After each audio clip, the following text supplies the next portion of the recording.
all of it unprecedented, all of it really out of the control of anyone, out of control of Democrats, out of control of Republicans, out of control of the president, out of control of other governments. Is that not correct?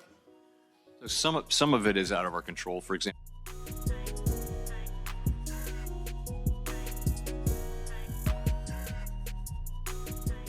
what up, YouTube? LifeofRudeDude back with another video today. Hope everybody's doing well. Remember, health is wealth. Please take care of yourself and your family. If you're new to the channel or if you have not done so yet, please make sure you hit that subscribe button, hit the like button for this video. Also hit that notification and the bell. This way you're notified each and every time I drop a video. All right, folks, I came across a video I want to go ahead and share with you guys today. Jerome Powell, chairman of the Fed, speaking on gas prices and mortgage rates. In this particular video, he's talking about gas prices could possibly go up, but the mortgage rates are going up. Take a look. What is your level of commitment to fight inflation?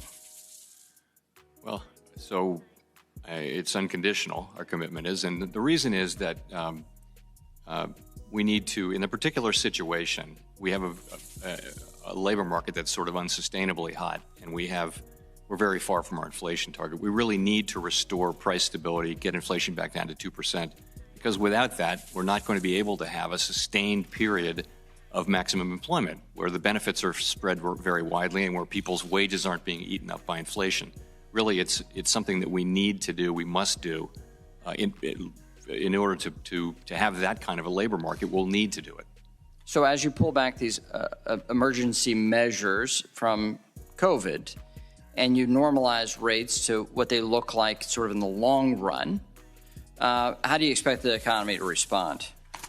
So when we raise interest rates, and also to a lesser extent when the balance sheet shrinks, what happens is rates go up across the economy and financial conditions generally tighten. And you can think of it as in interest-sensitive spending is an important place that'll be affected, and that's things like automobiles and other durable goods.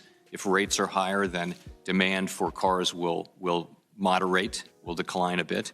The second channel would be asset prices generally. We don't target any particular asset prices, but higher interest rates tend to bring them down broadly.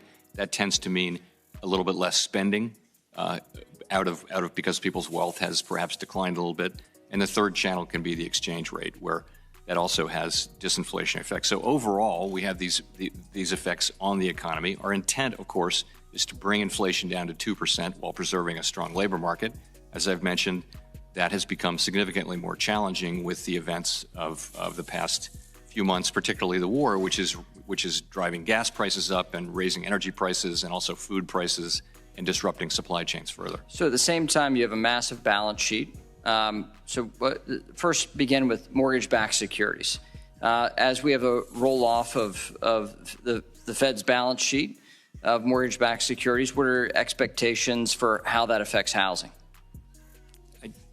So I think what will affect housing is the rate. The housing industry and market are slowing down from a very, very hot pace, and that's partially because of higher mortgage rates.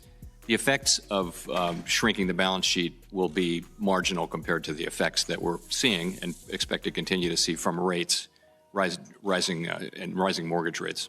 But what are your expectations and any further announcements? Can we expect further announcements on the assets you hold and the securities you hold? Or are there going to be balance sheet announcements in the coming weeks? No, I would say this. We have a plan. We've articulated it. The markets are forward-looking. They see it. And the markets are in a good place, I think, understanding what we're going to do. And we're going to be allowing these securities to mature and run off our balance sheet at a pace that we've said.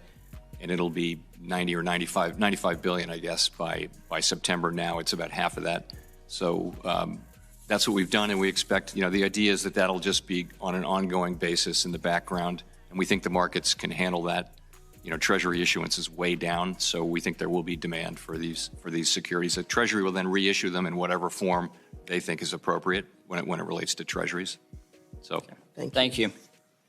The gentleman from New York, Mr. Meeks, who is also the chair of the House Committee on Foreign Affairs, is now recognized for 5 minutes.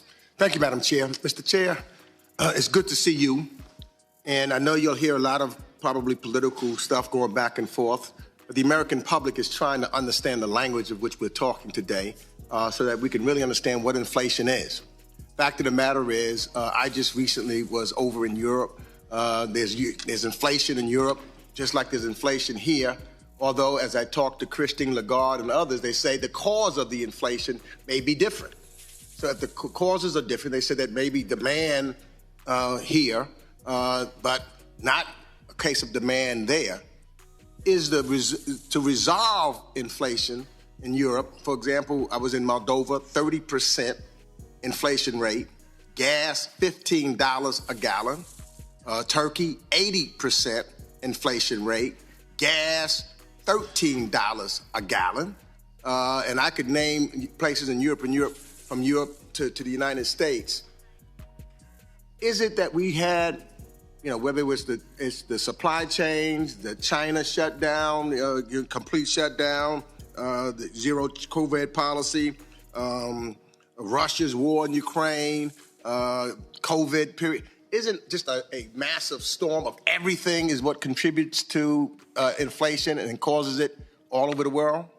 Pretty much. Yeah, that's pretty good. It's a little bit of everything, right? So if I'm talking to my constituents, trying to explain to them what inflation is and what causes it, I would not single out any one thing. I would probably have to talk about the conglomerate of things, because if you take away 2 or 3 of those things, we might not be in the situation here.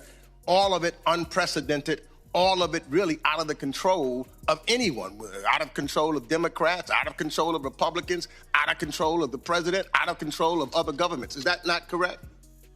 So some of it is out of our control. For example, the price of oil and most of the price of food. And to your point, Europe has it's much more about energy and food prices, very difficult problems. And also they, of course, have the European Central Bank has different countries, which, and so they have to worry about the spreads between different countries, and that's a different challenge that we don't have here. The difference here for us is we actually have a very strong economy and well-recovered economy, and so more of our inflation is from demand, and we do have tools to deal with demand. That is the place where we actually can work, and that's what we're using our tools. All right, folks, comment below and let me know what you guys thought of that video. Jerome Powell said it right out of his mouth. Mortgage rates will continue to go up. And in order for inflation to kind of flatten out and everything kind of balance out, mortgage rates have to go up. If they don't get a handle on price stability, might see a situation just like what you have in Europe and Turkey, to where gas is going to be at $15 and $13 a gallon. We can't handle that here in the U.S. Follow me on Instagram, LifeofRudeDude, and motivated.millionaire_LLC. Make sure you guys also go to the website and grab yourself some merch. I greatly appreciate you guys supporting the campaign. Remember, health is wealth. Please take care of yourself and your family. We're going to 1 million with everything.